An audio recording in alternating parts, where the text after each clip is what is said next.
Hi, this is Revathi. Welcome to అందమైన కథల పొదరీలు.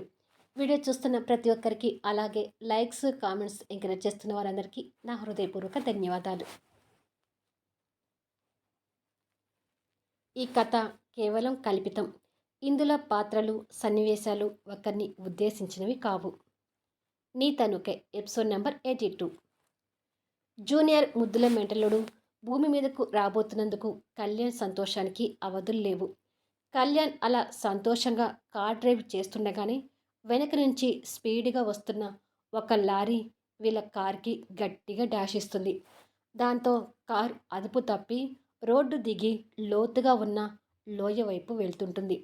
Lorry driver Bhujangarao lorry ఓ పక్కకు ఆపి కార్ లోయలో పడబోవటం చూసి సంతోషపడుతూ, దెబ్బకి కడుపులో ఉన్న బిడ్డతో సహా ముగ్గురు చావబోతున్నారు, చావండి, ఇక మా అన్న అశ్వత్థామ ఆస్తులన్నీ పూర్తిగా మా సొంతమే అని అనుకొని సంతోషపడుతుంటాడు. కార్ అలా వెళ్ళి లోతైన లోయలో పడబోతుండగా సడన్గా కార్ డోర్ గట్టిగా తనినట్టుగా ఓడి బయట గాలిలో ఎగురుతూ ఆమడ దూరంలో పడుతుంది. భుజంగారావు అది ఆశ్చర్యంగా చూస్తుండగానే క్షణంలో మన స్వీట్ మెంటలుడు మైథిలిని వెనుకగా నుంచి చుట్టుకొని పట్టుకొని లోయలో పడబోతున్న కారులో నుంచి బయటికి పడి అక్కడున్న ఇసుక దిబ్బ మీద పడతాడు. అంటే కళ్యాణ్ మీద మైథిలి వెలికిలిగా పడుకొని పురిటి నొప్పులతో బాధపడుతూ కనిపిస్తుంటుంది. ఇద్దరికీ అక్కడక్కడ గాయాలు కనిపిస్తుంటాయి. మరు క్షణంలో కార్ లోయలో పడి మంటలు వ్యాపిస్తుంటాయి. కళ్యాణ్ భయపడుతూ నొప్పులు పడుతున్న మైథిలిని తన మీద నుంచి నిదానంగా లేపి ఇసుక దిబ్బ మీదని పక్కకి పడుకోబెట్టి భయంగా చూస్తూ, నీకేమీ కాలేదు మైథిలి, నువ్వు సేఫ్గా ఉన్నావు, డోంట్ వరీ అని ధైర్యం చెప్తుంటాడు. బిడ్డకి ఏమైనా అవుతుందేమోనని భయంగా ఉంది కళ్యాణ్, ముందు నన్ను హాస్పిటల్కి తీసుకెళ్ళు అని నొప్పులు పడుతూ చెప్తుంటుంది. లారీలో ఉన్న భుజంగరావు వాళ్ళలా బతికి బయటపడటం చూసి షాక్ అవుతూ, ఒరేయ్ లారీ దిగండిరా అని గట్టిగా కేక వేస్తాడు. ఆ కేక కళ్యాణ్ కూడా వినిపించి ఇటువైపుకి చూసేసరికి రౌడీలు లారీ దిగి కత్తులు కటారులతో వస్తుంటారు. మైథిలి వాళ్ళని చూసి భయపడుతుంటే కళ్యాణ్ తెలివిగా 2 గుప్పెట్లో ఇసుకని తీసుకొని వాళ్ళ కళ్ళల్లోకి చల్లుతాడు. దాంతో వాళ్ళ కళ్ళు నలుపుకుంటూ అదుపు తప్పగానే వాళ్ళ మీద కళ్యాణ్ ఫైట్ చేస్తుంటాడు. మరో పక్క మైథిలి కూడా నొప్పులు ఎక్కువై ఇబ్బంది పడుతుంటుంది. రౌడీలు మెయిన్గా మైథిలిని ఫోకస్ చేసి తనని పొడవాలని చూస్తుంటారు. మన మెంటలోడికి మామూలుగానే మెంటలు ఎక్కువ. ఇక వాళ్ళు నొప్పులు పడుతున్న మైథిలి జోలికి వస్తే ఊరుకుంటాడా? ఉన్న మెంటలు కాస్త పీక్స్లోకి తెచ్చుకొని మైథిలిని చంపాలనుకున్న ప్రతి ఒక్కడిని ఎత్తి లోతుగా ఉన్న లోయలో పడేస్తుంటాడు. అక్కడి నుంచి లోయలో పడ్డాడు బతకడం కష్టం. అలా రౌడీల్ని కొట్టి లోయలో పడేస్తుంటే లారీలో ఉన్న భుజంగరావు చెమటలు పడుతుంటాయి. కళ్యాణ్ మరో పక్క నొప్పులతో ఇబ్బంది పడుతున్న మైథిలిని కంగారు భయంతో చూస్తూ రౌడీలను కొట్టి లోయలో పడేస్తుంటాడు. చివరికి కళ్యాణ్ అందరినీ కొట్టి మైథిలి దగ్గరికి వెళ్ళి తన్ని ఒడిలోకి తీసుకునేసరికి భుజంగరావు లారీ డ్రైవ్ చేస్తూ వీళ్ళ మీదకి వస్తుంటాడు. నొప్పులు పడుతున్న మైథిలిని ఒడిలోకి తీసుకుని ఉన్న కళ్యాణ్ అలా వాళ్ళ మీదకి లారీ రావడం చూసి ఇంకా కంగారు పడుతుంటాడు. ముందు లారీ వెనక లారీ వెనక లోయ. ఏం చేయాలో కళ్యాణ్కి అస్సలు పాలుపోవడం లేదు. మైథిలి కూడా వస్తున్న లారీని చూసి విపరీతంగా షాక్లోకి వెళ్తూ భయపడుతుంటుంది. కళ్యాణ్ మైథిలిని అలాగే ఒడిలో పడుకోబెట్టుకొని ఇసుకలో చేతులు పెట్టి కెలుకుతుంటాడు. చేతికి కొన్ని రాళ్ళు తగులుతుంటాయి. మరుక్షణమే వాటిని డ్రైవర్ సీట్ వైపు ఉన్న అద్దానికి కొడతాడు. ఆ అద్దాలు పగిలి భుజంగరావుకి తగిలేసరికి వాడి చేతిలో ఉన్న స్టీరింగ్ అదుపు తప్పి వాళ్ళకి స్ట్రైట్గా వెళ్లాల్సిన లారీ అదుపు తప్పి వాళ్ళ పక్కగా వెళ్ళి లోతైన లోయలో పడుతుంది. వెంటనే మంటలు చెలరేగుతుంటాయి. ఇక్కడితో ఫైటింగ్ అయిపోయింది. భుజంగరావు ఉన్నాడా చచ్చాడా అనేది తర్వాత చూద్దాం. మీదకు రాబోతున్న లారీ పక్కకు వెళ్ళి పడగానే కళ్యాణ్ ఊపిరి పీల్చుకొని నొప్పులతో బాధపడుతున్న మైథిలిని భయంగా చూస్తూ అంబులెన్స్‌కి ఫోన్ చేద్దామని ఫోన్ కోసం వెతికి అది కారులోనే ఉండిపోయిందని గుర్తొచ్చి, ఓహ్ గాడ్! అనుకుంటూ తనని ఎత్తుకొని హాస్పిటల్‌కి తీసుకెళ్తాను మైథిలి. నీకు బిడ్డకి ఏమీ కాదు. నువ్వు భయపడకు అని ధైర్యం చెప్తూ తనని అలాగే ఎత్తుకొని రోడ్డు మీద పరిగెత్తుతుంటాడు. ఇలా కొద్దిసేపటి తర్వాత అప్పుడే అర్జున్, అనసూయం గారు వస్తున్న కారు వచ్చి కళ్యాణ్ ముందు ఆగుతుంది. రే కళ్యాణ్, ఏమైందిరా మీకు అని అర్జున్, అనసూయం గారు కంగారుగా కారు దిగబోతుంటే, నేనే కారెక్కుతాను, మీరు దిగకండి అని ఫాస్ట్గా మైథిలిని వెనక సీట్లో పడుకోబెట్టి తన పక్కన కూర్చొని, త్వరగా పోనివ్వు అర్జున్ అంటాడు కళ్యాణ్. అర్జున్ మైథిలి గురించి భయపడుతూ కారు ఫాస్ట్గా డ్రైవ్ చేస్తుంటాడు. కళ్యాణ్ ఒడిలో నొప్పులు పడుతున్న మైథిలిని చూస్తూ అనసూయం గారు కంగారు పడుతుంటారు. అలా కారులో వెళ్తూనే అనసూయం గారు రమాదేవికి ఫోన్ చేసి మైథిలి పరిస్థితి గురించి చెప్తుంది. రమాదేవి కూడా కంగారు పడుతూ, ఈ సమయంలో మైథిలి అపస్మారక స్థితిలోకి పోకూడదు. అలా వెళితే తల్లి బిడ్డ బతకడం కష్టం. ఒకవేళ తను అపస్మారక స్థితిలోకి పోయినా తనని వెంటనే లేపే ప్రయత్నం చేయండి. మీరు వచ్చేలోపు నేను తన ట్రీట్మెంట్కి అన్ని ఏర్పాట్లు చేసుకుంటాను అని చెప్పి ఫోన్ పెట్టేస్తుంది. కొద్దిసేపటికి మైథిలి అలా నొప్పులు పడి అపస్మారక స్థితిలోకి పోతుంది. కళ్యాణ్ ఇంకా భయపడుతూ మైథిలి, మైథిలి అని తన చెంపలు పట్టుకొని పిలుస్తుంటాడు. కానీ మైథిలి స్పృహలోకి రాకుండా అలాగే ఉంటుంది. అనసూయం గారు, అర్జున్ కూడా మైథిలి అని గట్టిగా పిలుస్తూ తనని లేపే ప్రయత్నం చేస్తుంటారు. కానీ ఎంతసేపు అలా చేసినా ప్రయోజనం ఉండదు. అది చూసి ముగ్గురు ఇంకా భయపడుతుంటారు. మైథిలి లేవట్లేదు గ్రాని, తను చూస్తుంటే భయం వేస్తుంది అని కన్నీళ్ళు పెట్టుకుంటాడు కళ్యాణ్. తల్లి బిడ్డకు ఏమీ కాదురా, నువ్వు కంగారు పడకు అంటూ అనసూయం గారు కూడా కన్నీళ్ళు పెట్టుకుంటుంది. కళ్యాణ్ భయంగా తన గర్భం మీద చేయి పెట్టి చూస్తాడు. బిడ్డ కదలికలు తెలుస్తుంటాయి. దాంతో కాస్త సంతోషపడి మైథిలి రెండు చేతుల్ని ఆ కదలికల మీద పెడతాడు. దాంతో బిడ్డ కదలికల స్పర్శకి మైథిలి స్పందిస్తున్నట్టుగా మూసుకొని ఉన్న కళ్ళను నిదానంగా కదిలిస్తుంటుంది.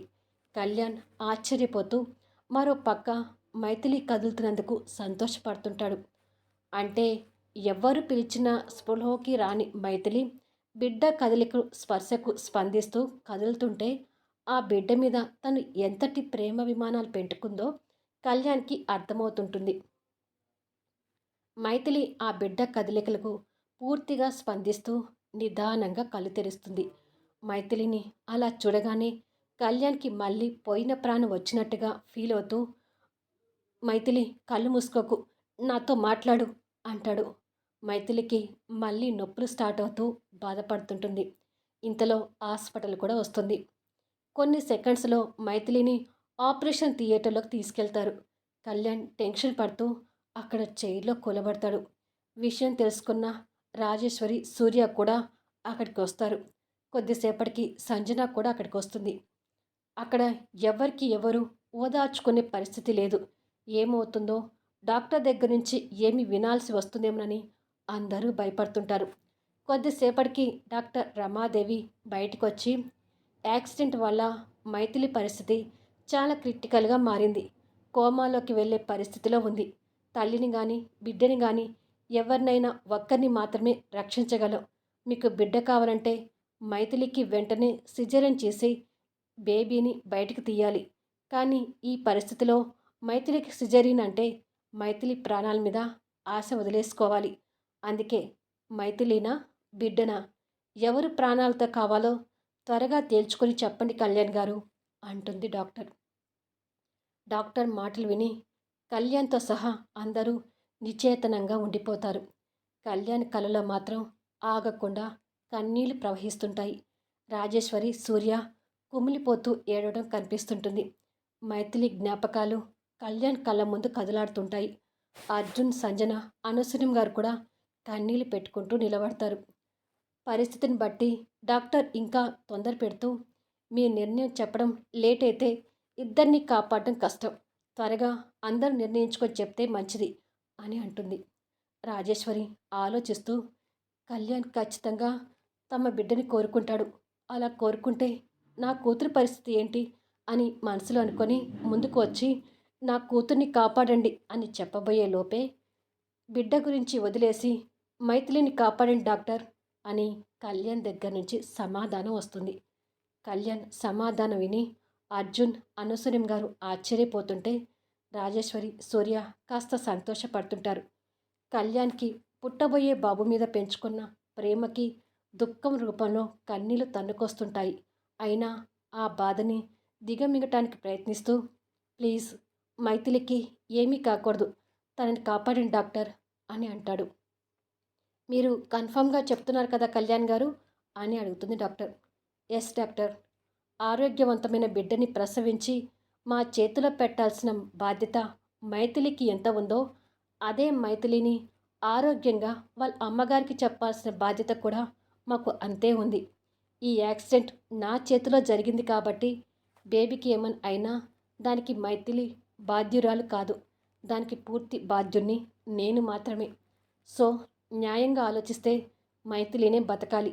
న్యాయంగా మేము రాజేశ్వరి గారికి ప్రాణాలతో తమ కూతుర్ని అప్పజెప్పాలి అని వస్తున్న కన్నీళ్ళు తుడుచుకొని, బట్ మీరు కూడా మీ సాయశక్తుల మైథిలిని, నా బాబుని ఇద్దరిని కాపాడటానికి ప్రయత్నించండి. కాదు ఒక్కరే అంటే మాత్రం దుఃఖంతో కళ్ళు గట్టిగా మూసుకొని నా కొడుకుని వదిలేసి మైథిలిని కాపాడండి అని అంటాడు. కళ్యాణ్ మాటలకు ఇక ఎవరు ఏమీ మాట్లాడలేకపోతుంటారు. నోట్: కళ్యాణ్ మైథిలిని కాపాడమన్నాడు, కానీ అది మైథిలి మీద ప్రేమతో చెప్పినట్టుగా లేదు, న్యాయంగా చెప్పినట్టుగా ఉంది. రమాదేవి కొన్ని క్షణాలు ఆలోచించి ఓకే అని లోపలికి వెళ్తుంది.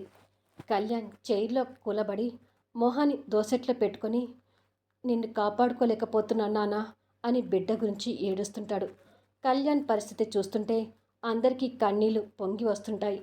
అర్జున్, అనసూయం గారు కళ్యాణ్కి చెరో పక్క చేరతారు.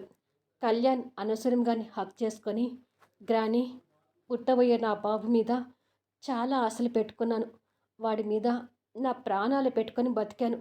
వాడికి ఏమీ తక్కువ కాకుండా ఇలా చూసుకోవాలి, అలా చూసుకోవాలని ఎన్నో కలలు కన్నాను.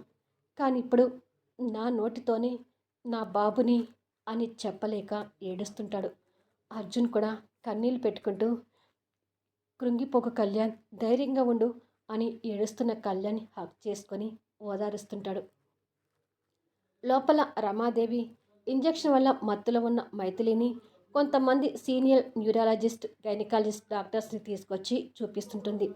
ఆ డాక్టర్స్ మైథిలిని, బిడ్డ కదలికల్ని స్కాన్ చేసి మైథిలి మెదడుకు సంబంధించిన రిపోర్ట్స్ని కూడా చెక్ చేస్తుంటారు. కొన్ని నిమిషాల తర్వాత సీనియర్ గైనకాలజిస్ట్ రమాదేవితో మాట్లాడుతూ, పేషెంట్ కడుపులో ఉన్న బేబీని 24 గంటలైతే బతికించగలుగుతాము, అంతకు మించి అయితే బేబీ మీద ఆశ వదులుకోవడమే. సిజేరియన్ చేసేటప్పుడు పేషెంట్ కోమాలోకి వెళ్తే ఇద్దరినీ బతికించలేము. ఈ మధ్య ఇలాంటి కేసు ఒకటి ఫేమస్ న్యూరాలజిస్ట్ డాక్టర్ కృష్ణకుమార్ పర్యవేక్షణలో ఒక పేషెంట్కి సిజేరియన్ చేసి తల్లి బిడ్డని కాపాడగలిగాడు. బట్ ఆ డాక్టర్ ఇప్పుడు ఇండియాలో లేడు. అయినా ఆ డాక్టర్ గురించి నీకు తెలియంది ఏముంది అంటాడు రమాదేవితో. అతని గురించి చెప్పగానే డాక్టర్ రమాదేవి కాస్త చిరాకు పడుతుంటుంది. కొద్దిసేపటికి డాక్టర్ రమాదేవి కళ్యాణి, అర్జున్ని కూర్చోబెట్టి మాట్లాడుతూ, తల్లి బిడ్డ ఇద్దరూ బతకాలంటే దానికి ఒకటే మార్గం అనుకుంటున్నాము. మలేషియాలో ఉన్న డాక్టర్ కృష్ణకుమార్ 24 గంటల్లోపు ఇక్కడ ఉండాలి. ఆయన పర్యవేక్షణలో మైథిలికి సిజేరియన్ జరగాలి. అలా అయితే తల్లి బిడ్డని కాపాడగలుగుతామని మా అభిప్రాయం అని అంటుంది. కళ్యాణ్ కాస్త సంతోషపడుతూ, అయితే ఎంత డబ్బైనా ఇద్దాం డాక్టర్, మలేషియాకి స్పెషల్ ఫ్లైట్ పంపిస్తాను, ఆ డాక్టర్ని వెంటనే ఇండియాకి రమ్మని చెప్పండి అని అంటాడు. రమాదేవి కాస్త అసహనం చూపిస్తూ, వాడు డబ్బుకు ఆశపడే డాక్టర్ కాదు, వాడి దగ్గర తాతలు సంపాదించిపోయిన ఆస్తులు బాగా ఉన్నాయని చెప్పుకుంటారు అని అంటుంది. అవునా, మరి ఒకసారి ఆ డాక్టర్కి ఫోన్ చేసి ఇక్కడ సిచ్యువేషన్ చెప్పి రమ్మని చెప్పండి అంటాడు కళ్యాణ్ ఆత్రంగా. అదంతా ఆల్రెడీ చేశాము, అయినా వాడి డ్యూటీలే కరెక్ట్గా చేయడు. ఇక ఫోన్ చేస్తే ఇక్కడికి వస్తాడని గ్యారంటీ లేకుండానే వాడికి ఫోన్ చేశాం. మేము ఊహించినట్టుగానే వాడి దగ్గర నుంచి సమాధానం వచ్చింది. బిజీగా ఉన్నానని చెప్పాడు అంటుంది చిరాకు పడుతూ. అర్జున్ రమాదేవి మాటలకు ఆశ్చర్యపోతూ అతను ఫేమస్ డాక్టర్ అంటూనే అతను పట్టుకొని వాడు వీడు అని మర్యాద లేకుండా మాట్లాడుతున్నారేంటి అని అడుగుతాడు. అతని బిహేవియర్ చూస్తే ఎవరైనా అలాగే మాట్లాడతారు. కాకపోతే ఇలాంటి కేస్ ట్రీట్ చేయడంలో అతను మంచి డాక్టర్. అతను ఇక్కడికి తీసుకొస్తే తల్లి బిడ్డ సేవ్ అవుతారని నమ్మకం నాకుంది అని అంటుంది. అయితే నేను వెంటనే మలేషియా వెళ్ళి ఆ డాక్టర్ కాలు పట్టుకొని బతిమిలాడైనా ఇక్కడికి తీసుకొస్తాను అంటాడు కళ్యాణ్.